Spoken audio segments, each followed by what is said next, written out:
जय हिंद साथियों। तो आज जो हम लोग करने वाले हैं 3 मई 2024 आर्मी क्लर्क पेपर एनालिसिस करने वाले हैं और साथ साथ में हम लोग आर्मी क्लर्क कटअप का भी डिस्कस करने वाले हैं। और ये जो रहेगा हिंदी और इंग्लिश दोनों में रहेगा। तो जितने सारे मेरे पास क्वेश्चन अभी आए हैं आप लोगों ने मुझे भेजा है, मैं उसका सेम का सेम मैंने यहाँ पर ला दिया है। देखिए बहुत का ऑप्शन है, बहुत का ऑप्शन नहीं है, लेकिन आपका आंसर बिल्कुल सेम है। तो चलिए स्टार्ट करिए आज के पहले क्वेश्चन से। और क्वेश्चन स्टार्ट करने से पहले एक बार क्लास को लाइक कर दीजिए, क्योंकि आप लोगों के लिए बहुत ज़्यादा ये मेहनत होता है। और सब्सक्राइब नहीं कराया तो सब्सक्राइब भी आप लोग जरूर कर दीजिएगा। तब यहाँ पर आपके लिए पहला क्वेश्चन जो आज का है कि नौसेना के नए अध्यक्ष का नाम क्या है। तो नौसेना के नए अध्यक्ष जो हैं दिनेश कुमार त्रिपाठी हैं। क्या है? दिनेश कुमार त्रिपाठी।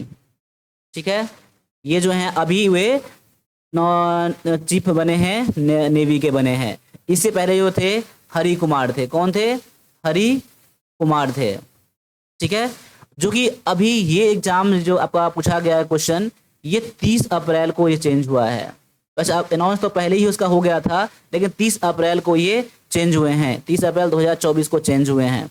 अब अगला आ जाइए, अगले क्वेश्चन में देख लीजिए क्या दिया गया है कि 1885 में प्रथम कांग्रेस अधिवेशन कहाँ हुआ था।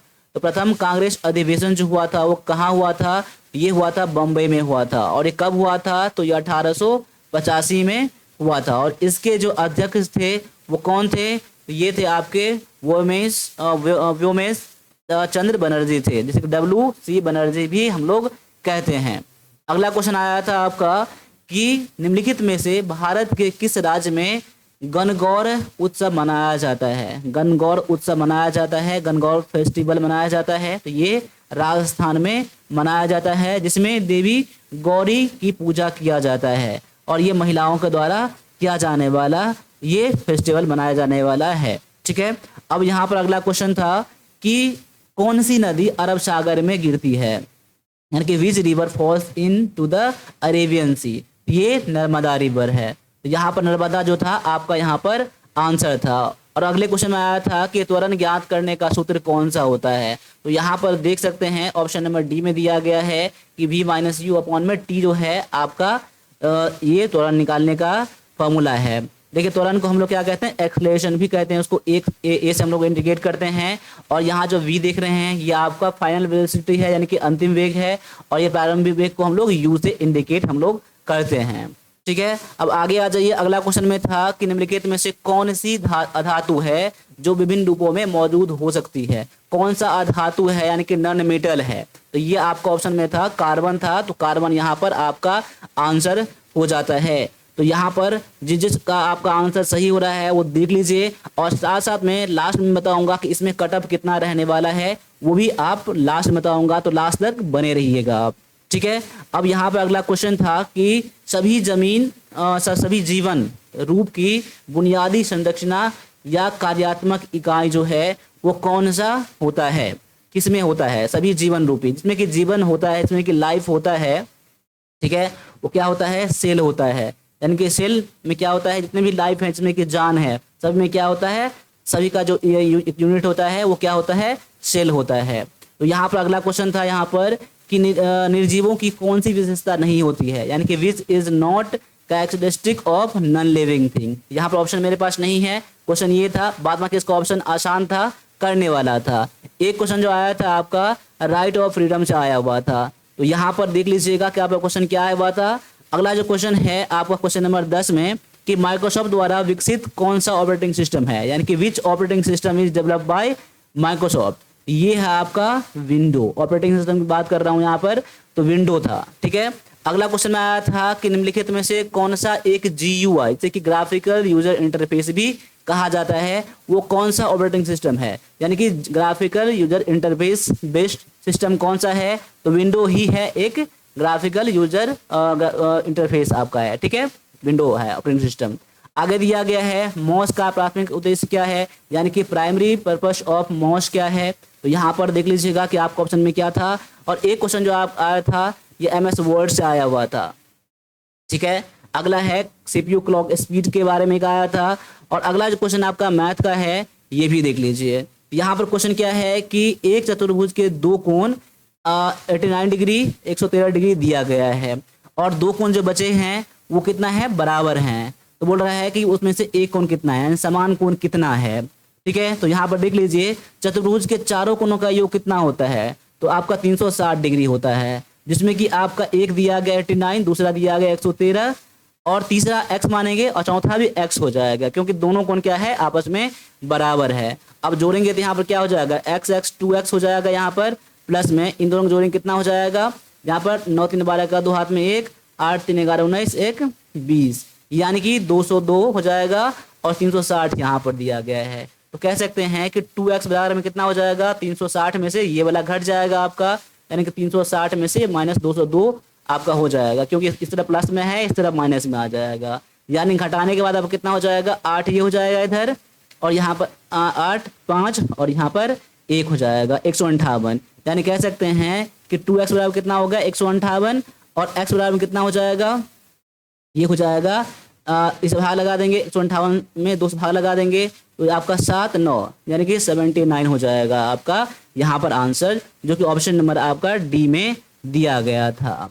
ठीक है, तो क्वेश्चन आसान ही था, और ये भी देख लीजिए कितना बच्चों ने कितना करा है, ये जान ही गए होंगे, लेकिन मैं आपको यहाँ पर पूरा डेटा बताऊंगा, और कितना आप पर कितना बनाए हैं और कितने पर आपका सिलेक्शन इस बार होगा, मैं सब कुछ बताऊंगा आपको। ठीक है, अब आगे आ जाइए। अगला में दिया गया है कि यदि मूलधन 2500 दिया गया है, समय दिया गया 2 वर्ष, और ब्याज का दर दिया गया है 10%, तो आपका सिंपल इंटरेस्ट पूछ रहा है यहाँ पर। तो सिंपल इंटरेस्ट का फॉर्मूला क्या होता है, PRT अपॉन में 100 होता है।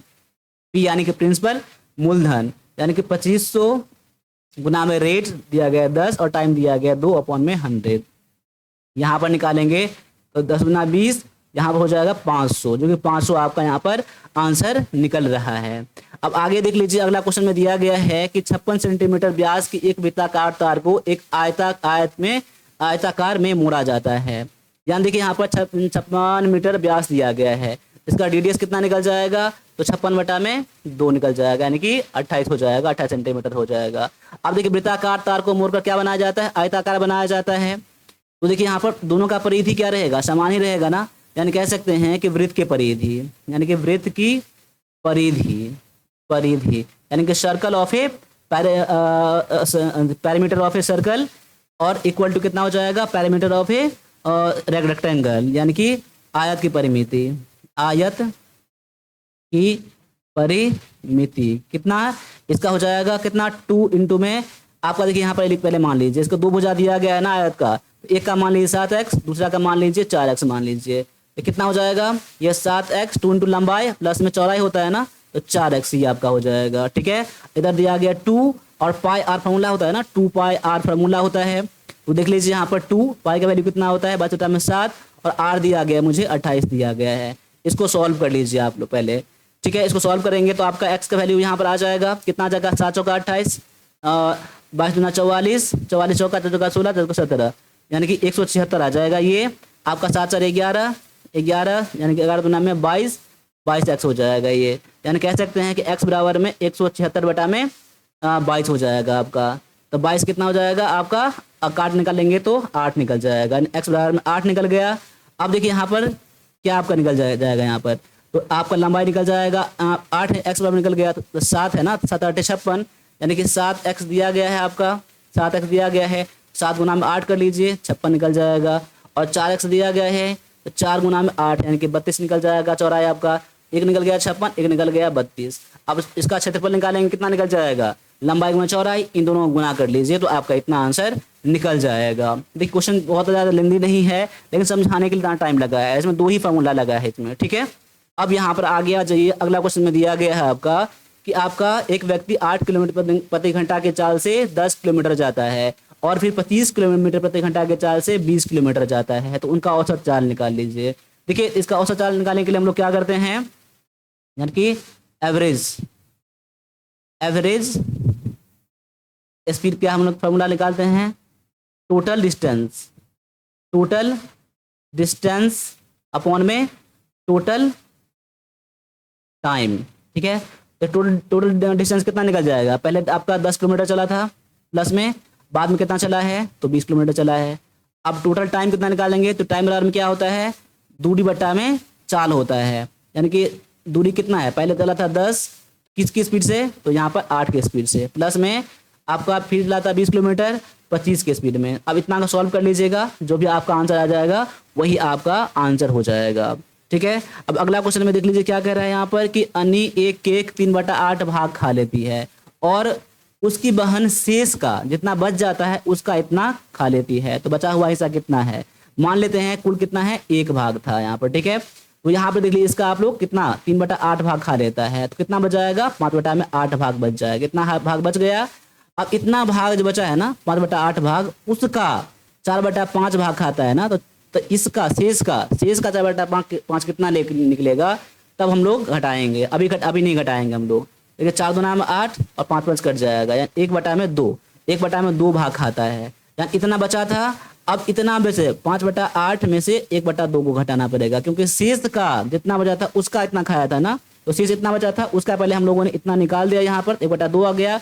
अब इतना में से घटा देंगे तो कितना बार बचा है वो निकल जाएगा। अब दोनों को सॉल्व कर लीजिए, यहाँ पर एलसीएम 8 आ जाएगा, 8 × 8 5 माइनस में 4 हो जाएगा, यानी 1/8 बच जाएगा आपका आंसर। ठीक है, तो गलती नहीं करना है आप लोगों को। अब आगे आ जाइए, अगला क्वेश्चन में क्या दिया गया है कि 150 का 20% कितना है। डायरेक्टली 150 गुना में 20/100 कर लीजिए, आप काट लीजिए 0 0 यानी कि करके 30 आ जाएगा आपका यहाँ पर आंसर। अब अगला आ जाइए, आर्मी क्लर्क इंग्लिश में जो पूछा गया था आपका, सबसे पहले फुल का एंटोनिम पूछा गया था, तो फुल का एंटोनिम क्या निकल जाएगा, एम्प्टी यानी कि खाली। ये आपका ऑप्शन में दिया गया था, ये आपका आंसर है। आगे दिया गया था फास्ट, फास्ट का आपका सिनोनिम पूछा गया था, तो QUICK था, क्विक था। ठीक है, बाद में एग्जैक्ट क्वेश्चन जब मेरे पास आ जाएगा मैं बता दूंगा। ठीक है, अब यहाँ पर पूछा गया था, एक स्पेलिंग टेस्ट से भी पूछा गया था, एक डायमंड का पूछा गया था, दूसरा मैथमेटिक्स का पूछा गया था, DIAMOND। ठीक है ना, डायमंड का, एक मैथमेटिक्स का, मैथमेटिक्स। ठीक है, ये स्पेलिंग पूछा गया था। ठीक है, तो मैंने बता भी दिया था एग्जाम से पहले। आप लोगों ने अगर देखा होगा, जिसको पता नहीं होगा तो कर लिए होंगे, बाद बाकी सब्जेक्ट का विषय है तो बहुत सारे बच्चों को पता ही होगा। देखिए आपका ये पूछा गया था 1 वर्ड से 2 क्वेश्चन आपके आए थे। ठीक है, देखिए यहाँ पे एक नैनी था, नैनी इसका ऑप्शन में था, यानी कि जो बच्चा का जो देखभाल करने वाली महिला होता है ना, बच्चा को देखभाल करने वाली, जिसके बदले में पैसा लेती है उसे नैनी कहा जाता है। ठीक है, एक आया था आपका एन एक्सप्रेशन ऑफ जॉय, इसका ऑप्शन था याहू। जैसे हम लोग बोलते हैं ना याहू याहू, हम लोग खुशी खुशी मनाते हैं, तो जॉय खुशी का टाइम में हम लोग बोलते हैं याहू याहू बोलते हैं ना, एक ये था आपका। अगला आपका 2 पैसे इसमें आया था इस बार। एक पैसा आया था किंग ऑफ फॉरेस्ट आया था, दूसरा आया था आपका there were 5 friends in a forest. ठीक है, एक आपका ये पैसा आया हुआ था। और आपका क्वेश्चन जो आया था डायरेक्ट और इनडायरेक्ट से भी क्वेश्चन आपका आया हुआ था, तो ये भी मैंने क्वेश्चन प्रैक्टिस करवाया था। एक्टिव पैसिव से भी आपका क्वेश्चन आया हुआ था। आगे दिया गया है इसमें आपको पता करना है कि आपका आर्टिकल कौन से लगेंगे यहाँ पर। He ordered pizza for dinner. देखिए हाँ, पिज्जा से पहले कौन सा आर्टिकल लगेगा यहाँ पर, पिज्जा से पहले आप ए लगाएंगे, ए पिज्जा लगाएंगे। क्यों लगाएंगे पिज्जा, क्योंकि पिज्जा क्या है आपका, तो सिंगुलर काउंटेबल नाउन है, सिंगुलर काउंटेबल नाउन है आपका, इसीलिए यहाँ पर क्या लग जाएगा, आपको ए लग जाएगा। ठीक है, अब आगे आ जाइए, अगला क्वेश्चन में क्या दिया है कि ice cream was given to me by my brother. देखिए आइसक्रीम हम लोगों को हमारे भाई के द्वारा दिया गया आइसक्रीम। तो यहाँ पर देखिए बहुत सारे बच्चे कंफ्यूज कर जाएंगे, तो यहाँ पर एन भी लगा देंगे या फिर यहाँ पर द को भी लगा कर आ जाएंगे। ए तो लगेगा नहीं, लेकिन मैं कंफर्म यहाँ बताता हूँ कि आपका आंसर यहाँ पर द हो जाएगा, क्योंकि देखिए अब यहाँ पर उनके भाई के द्वारा आइसक्रीम दिया जा रहा है ना, उस आइसक्रीम के बारे में बात किया जा रहा है, उसी आइसक्रीम प्रॉपर, तो यहाँ पर इसलिए क्या आ जाएगा, यहाँ पर द हो जाएगा। तो जिन्होंने बच्चों ने अपने एन करा है उसका आंसर डॉटफुल है, जिन बच्चों ने द करा है बिल्कुल आपका आंसर यहाँ पर करेक्ट हो जाता है। आगे दिया गया आपका PQRS से क्वेश्चन दिया गया था, आपको अरेंज करना था, इस तरह के आपका आए हुए थे, तो देख लीजिए क्या हो जाएगा। वी शुड ऑलवेज ट्राई, हम लोगों को हमेशा ट्राई क्या करना चाहिए, क्या हम लोग आशीर्वाद देने के लिए नहीं, हम लोगों को हेल्प करने का हमेशा कोशिश करना चाहिए। किसको, तो गरीब पर्सन को, एक पुअर पर्सन को, उससे हम लोगों को क्या मिलता है, आशीर्वाद मिलता है हम लोगों को। यानी कह सकते हैं कि पहले पी आएगा, फिर आपका एस आएगा, फिर आर आएगा, फिर आपका क्यू आ जाएगा। तो इस तरह के सेंस बन रहे थे। ठीक है, आगे आपका दिया गया था आपका ये आपका सेंटेंस पूरा नहीं था। ठीक है, इसमें से कुछ ही इतना मेरे पास आया हुआ था, पूरा नहीं था, इसलिए मैंने पूरा नहीं लाया है। बाद बाकी आपके क्वेश्चन PQRS से भी आए थे। ठीक है, वर्ड से भी सारे क्वेश्चन आए थे। तो जैसे मैंने आपको सेट करवाए हैं इससे पहले क्वेश्चन पेपर, सेम का सेम पैटर्न आपको यहाँ पर देखने के लिए मिला है आपको। इसलिए मैं कहता हूँ कि वन प्लस डिफेंस अकेडमी पर जो भी क्लासेज आते हैं बिल्कुल सटीक आता है, एक भी क्वेश्चन बाहर का नहीं आता है, जो लेवल रहता है वही लेवल मैं मैनेज करके चलता हूँ। इसीलिए वन प्लस डिफेंस अकेडमी से अगर आपको क्लर्क तैयार करना है तो वन प्लस डिफेंस अकेडमी पर जो भी कंटेंट आ रहे हैं ना उसको 100% आप वॉच करिए, आपका टाइम बिल्कुल भी वेस्ट नहीं जाएगा। देखिए बहुत ज़्यादा आप पढ़ाई में इंटेलिजेंट नहीं है तभी कोई बात नहीं है, जितना सारा क्वेश्चन मैं करवाता हूँ उतना क्वेश्चन आप लोग करके जाइए। अब आते हैं थोड़ा सा आर्मी क्लर्क के कटअप पर आते हैं कि इस बार जो है कटअप कितना पर चला जाएगा। देखिए कटअप से जानने से पहले देख लीजिए कि बच्चों ने कितना पहले अटेम्प्ट करा है। देखिए जो भी बच्चे पढ़ने वाले हैं, एवरेज बच्चे भी हैं ना इस बार तो 40 प्लस क्वेश्चन करके आए हैं। बहुत सारे बच्चे 45 प्लस करके, जो अच्छे बच्चे हैं 45 प्लस करके आए हैं, वो भी सही करके आए हैं। तो देखिए यहाँ पर डरना बिल्कुल नहीं है आप लोगों को कि इतना क्वेश्चन करके आए हैं और इससे कम मेरा क्वेश्चन है तो मेरा सिलेक्शन होगा या नहीं होगा, तो बिल्कुल आपको घबराना नहीं है। जिन बच्चों का 35 क्वेश्चन तक सही बन रहा है क्योंकि उसका 100% आपको यहाँ पर कॉल आ जाएगा फिजिकल के लिए। तो 35 क्वेश्चन वाले, अब मेरिट की बात करूँ तो यहाँ पर जिसका भी 36 से लेकर 37 तक रह जाएगा वहाँ पर बिल्कुल सही फाइनल में जाकर आपका बन जाएगा। देखिए बहुत सारे बच्चे प्रॉब्लम यहाँ पर आ जाएगा। देखिए इस बार जो आपका टाइपिंग टेस्ट आप इंक्लूड कर दिया गया था, टाइपिंग टेस्ट सबसे बड़ा प्रॉब्लम वहीं पर आ जाएगा। तो टाइपिंग टेस्ट जो था सबसे बड़ा यहाँ पर फैक्टर है। टाइपिंग टेस्ट में कोई मार्क नहीं मिलेगा लेकिन क्वालिफाइंग है। बहुत सारे बच्चों को टाइपिंग ही करने नहीं आया, इसीलिए वहाँ पर जो बच्चे पढ़ने वाले थे क्वेश्चन जो अधिक बना कर आए हैं उसका सिलेक्शन इस बार नहीं होगा। तो टाइपिंग टेस्ट जो है बहुत ज़्यादा फैक्टर है इस बार, इसलिए मैं कहता हूँ कि आपका कटअप का जो रेंज रहेगा, मेरिट बनेगा इतना के आसपास ही बनेगा। इससे आपका 2-3 नंबर कम, 2-3 ज़्यादा मान के चलिए, यानी कि मान लीजिए मैक्सिमम आपका 40 पर चला जाएगा। मैक्सिमम मैं बोल रहा हूँ, मैक्सिमम, वैसे इतना पर नहीं जाएगा, इतना आपका सटीक रहेगा। तो जितना है अब जो भी है आप उसको बदल नहीं सकते हैं, तो घबराना बिल्कुल नहीं है। जितना करके आए हैं अब आपके हाथ की बस की बात नहीं है, तो घबराइए नहीं, परेशान मत होइए। और ऐसा नहीं है कि अब दूसरा एग्जाम जो आता है ना, अब उस एग्जाम के लिए तैयारी में आप लोग लग जाइए। साथ साथ में जो भी बच्चे तैयारी कर रहे हैं अभी आर्मी का, उन्हें आप वन प्लस डिफेंस अकेडमी के बारे में बताइए, यूट्यूब चैनल के बारे में बताइए और वहाँ से बोलिए पढ़ने के लिए। और भी जो क्वेरी है आप मुझे कमेंट करिए, और सब्सक्राइब नहीं करा है तो सब्सक्राइब भी आप लोग कर दीजिए यहाँ पर, ताकि हम लोगों को मोटिवेशन मिले, हम लोगों का फैमिली बड़ा हो जाए। और लाइक करिएगा तो हम लोगों का मोटिवेशन बढ़ता है कि कितना मैं आपको क्लास दूँ आपको बेस्ट करने के लिए। तो लाइक हमेशा जरूर किया कीजिए, क्योंकि मैं आप लोगों के लिए फुल्ली रात भर जगकर मेहनत करता हूँ क्वेश्चन तैयार करने के लिए। तो अभी के लिए इतना ही रहने दीजिए, मिलते हैं अगले क्लास में, तब तक के सभी शिव का फिर से जय हिंद जय भारत।